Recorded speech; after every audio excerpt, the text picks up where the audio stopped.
মাননীয় মুখ্যমন্ত্রী একদম ছোট্ট একটা পরিবার থেকে উঠে আসা একজন মেয়ে। তিনি আজকের রাজ্যের মুখ্যমন্ত্রী।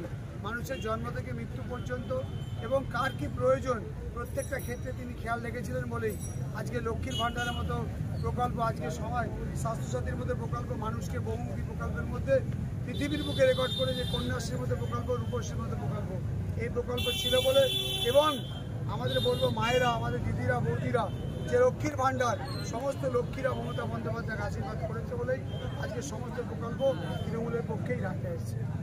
শুভেন্দু অধিকারী ভোটের আগে এসে ক্যানিংয়ে অনেক কথা বলেছিলেন, নাকি কি বলবেন? দেখো, শুভেন্দু অধিকারী একটা ভণ্ডা, একটা অপদার্থ, একটা আমি মনে করি একটা পাগল, একটা ছাগল। বলেছে নাকি 5 তারিখে ক্যানিংয়ে আসবে, লাড্ডু বিতরণ করবে।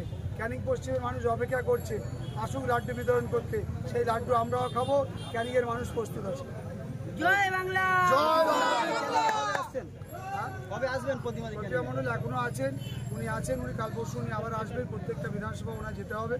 ওনাকে আমরা ধন্যবাদ জানাই। ক্যানিং পশ্চিমী সহ 7টা বিধানসভার মানুষ ওনার পাশে এসেছেন।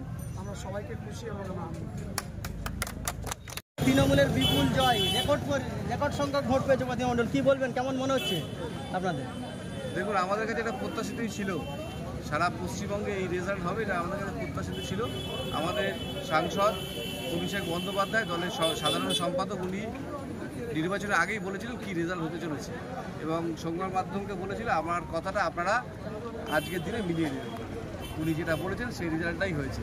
পশ্চিমবঙ্গের সমস্ত মানুষ, বিশেষ করে মহিলারা, মামাটি মানুষের সরকার মমতাজির পাশে ছিল, এবারও প্রমাণ করে দিল তারা আমাদের পাশে আছে। এবং এই যে মানে বিজেপির যে প্রচার এবং প্রধানমন্ত্রী থেকে শুরু করে স্বরাষ্ট্রমন্ত্রী মানে বাংলাতে ডেলি প্যাসেঞ্জারি করেছে, কি বলবেন? দেখুন, এরা 2021-এ ডেলি প্যাসেঞ্জারি করেছিল, ফল হাতে শূন্য নিয়ে গেছিল। এবারে লোকসভা নির্বাচনে ওরা ডেলি প্যাসেঞ্জারি করেছে, হাত শূন্য নিয়ে গেছে এবং শুধু পশ্চিমবঙ্গ না, এবারে সারা ভারত থেকে ওদের প্রায় বিতাড়িত করার জায়গা তৈরি হয়ে গেছে। আস্তে আস্তে প্রায় সাফের দিকে চলে গেছে।